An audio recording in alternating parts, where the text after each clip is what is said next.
Blue solution, electric current और copper का deposition बहुत कंफ्यूजिंग लगता है ना।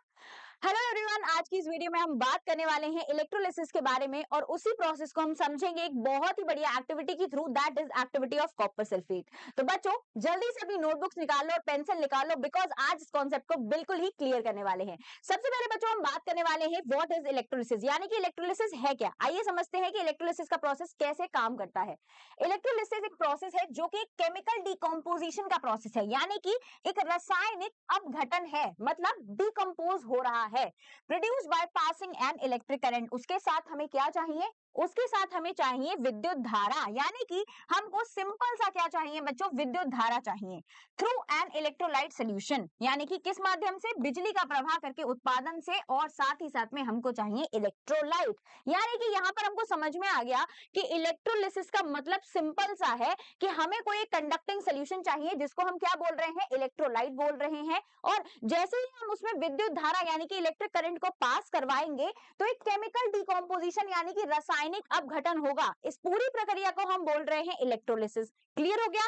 आइए इसको समझते हैं कि किस तरीके से ये वर्क करता है, एक एक्टिविटी के थ्रू जिसका नाम है एक्टिविटी ऑफ कॉपर सल्फेट। उसके लिए आपको क्या चाहिए बच्चों, एक्टिविटी ऑफ कॉपर सल्फेट बहुत ही आसान है, आप इसको बिल्कुल घर की लैंग्वेज में समझ सकते हो। आपको बेसिकली क्या करना है वो मैं आपको बताती हूँ। आपको ले लेनी है बच्चों एक बाल्टी, ठीक है। एक तरीके से हम इसको क्या बोलते हैं, हम इसको बोलते हैं लैब में बीकर, ठीक है। इस बीकर में आपको क्या डाल देना है, मैं डिफरेंट कलर से बनाती हूँ यहाँ पर। आपको बच्चों डालना है कॉपर सल्फेट, ठीक है बच्चों। यहाँ पर सबसे पहले आपने क्या ले लिया है, आपने ले लिया है थोड़ा सा पानी, जिसको मैं लिख रही हूँ वाटर, H2O, ठीक है। शायद आपको दिखाई नहीं दे रहा होगा।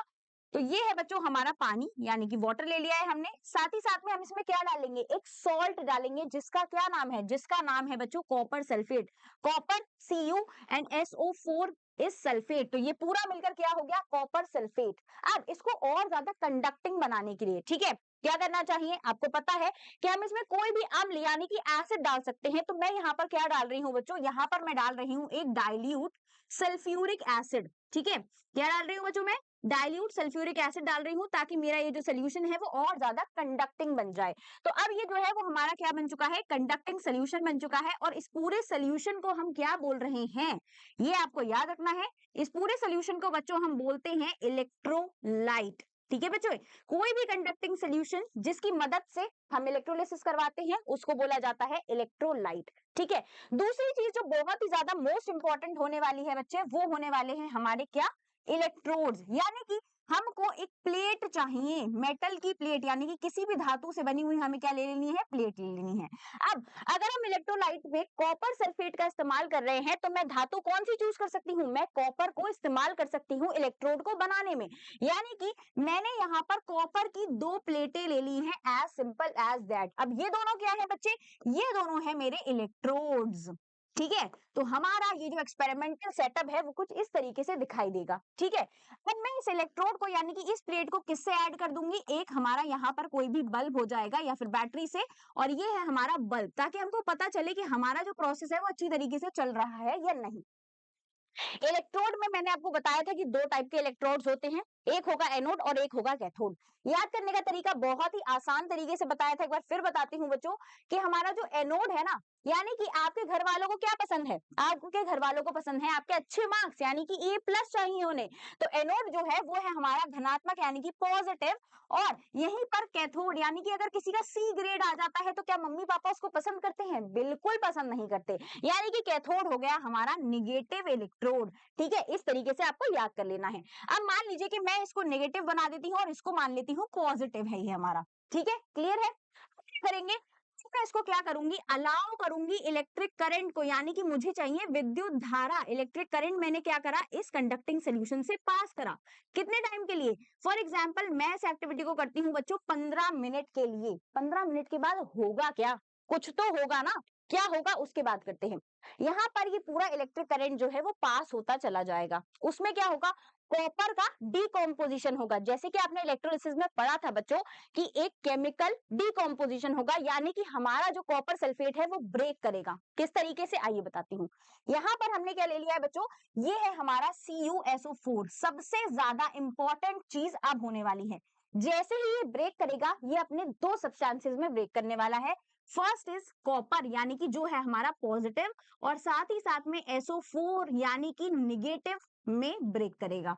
ठीक है, तो ये क्या है, ये हो गया इसका केमिकल डीकॉम्पोजिशन, जो कि आपने एज इट इज डेफिनेशन में पढ़ा था, यानी कि ये है हमारा रासायनिक अपघटन। ठीक है, इस चीज को आपको याद रखना है, केमिकल डीकॉम्पोजिशन। ठीक है बच्चों, उसके बाद होगा क्या, जब हमारा कॉपर जो है वो डिसॉल्व हो गया, यानी कि इस तरीके से यहाँ पर जो है वो खूब सारे कॉपर के पार्टिकल जो है वो निकलने लगे, यही हो रहा है। अब क्या होगा, डीकॉम्पोजिशन जैसे ही स्टार्ट होगा 15 मिनट में, जब इलेक्ट्रिक करंट बार बार पास हो रहा है, तो हमारा जो कॉपर है जो कि पॉजिटिव है, वो कौन से इलेक्ट्रोड पर जाकर डीकम्पोज होने लगेगा, यानी कि जमा होने लगेगा वो बच्चों कैथोड पर। यानी कि मैं यहाँ पर मान सकती हूँ, दूसरे कलर से हम दिखाते हैं कि ये जो हमारे कॉपर के पार्टिकल्स हैं वो सब जो हैं वो इस वाले इलेक्ट्रोड पर जाकर जमा हो गए हैं इस तरीके से। ठीक है, तो अब ये सोल्यूशन किस तरीके का था, कॉपर सल्फेट किस तरीके का है, ब्लू कलर का सोल्यूशन है ना ये। ठीक है, अब जैसे जैसे जितने भी कॉपर के पार्टिकल्स हैं वो सारे हमारे कैथोड वाले इलेक्ट्रोड पर जमा हो रहे हैं, तो क्या जो मेरा रंग है पानी का, यानी कि इलेक्ट्रोलाइट का मेरा जो सोल्यूशन ब्लू कलर का था, वो फेड होने लगेगा, नहीं। बट मैं जब आगे जाके देखती हूँ 15 मिनट बाद, colour as it is maintain रहता है। क्यों, क्योंकि बच्चों जैसे जैसे हमारे ये कॉपर इधर कैथोड पर जा रहे हैं, वैसे ही ये वाला जो कैथोड है, ये वाला जो कॉपर का प्लेट है एनोड, वो अपने कॉपर्स को कहां देता चला जा रहा है, हमारे इलेक्ट्रोलाइट सोल्यूशन में देता चला जा रहा है। इसी वजह से जो हमारा कलर होता है इलेक्ट्रोलाइट का, वो एज इट इज मेंटेन रहता है, क्योंकि यहां से कॉपर डिपोजिशन हो रहा है किस पर, कैथोड पर, और यहां से एनोड वाले इलेक्ट्रोड से कॉपर का जो डीकम्पोजिशन हो रहा है वो कहां हो रहा है, हमारे इलेक्ट्रोलाइटिक सोल्यूशन में हो रहा है। तो इसी तरीके से ये प्रोसेस जो है वो कंटिन्यू रहता है, और इसी को हम क्या बोलते हैं बच्चों, इसी को हम बोलते हैं electrolysis of copper sulphate. Same इसी तरीके से इलेक्ट्रोलिसिस ऑफ वाटर भी होता है, वो आपने पढ़ाई करी है। ठीक है बच्चों, बस आपको याद रखना है कि हमारा एनोड जो है वो पॉजिटिव इलेक्ट्रोड है, कैथोड जो है वो नेगेटिव इलेक्ट्रोड है, और इसी पर जो हमारा कॉपर है वो डिपॉजिट होता है, क्योंकि कॉपर एक पॉजिटिव आयन है। क्लियर हो गया, तो बच्चों आई होप आपको ये एक्टिविटी क्लियर हुई होगी, और बहुत ही आसान तरीके से मैंने आपको समझाया है, आपको क्लियर हो गया होगा। एंड साथ ही साथ में बच्चों मैं आपको बताने वाली हूँ कि जैसे आप लोग जेएनवी की तैयारी कर रहे हो, सेम उसी तरीके से बहुत सारे बच्चे हैं जो जेएनवी की तैयारी कर रहे हैं, तो आप लोग उनको बताइएगा कि वेदा एकेडमी एक बार फिर से ले आया है 27 जनवरी 2026 को, इसका लॉन्च डेट होने वाला है, आरंभ बैच।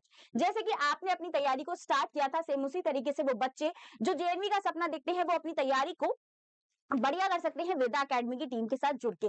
तो आप लोग भी आइएगा और अपने कजिन सिस्टर्स एंड ब्रदर्स को भी बताइए, जो लोग तैयारी करना चाहते हैं वो वेदा एकेडमी के इस आरंभ बैच में एनरोल कर सकते हैं। और साथ ही साथ में बच्चों हम बात करने वाले हैं आपके मोस्ट इंपॉर्टेंट गेस्ट पेपर्स के बारे में, जिनको आप लाइव सॉल्व कर सकते हो, कहां पर, वेदा एकेडमी एप्लीकेशन पर, जिनसे आपकी जो क्वेश्चन प्रैक्टिसिंग है वो बूस्ट होगी, और साथ ही साथ में आपकी तैयारी और ज्यादा मजबूत होगी।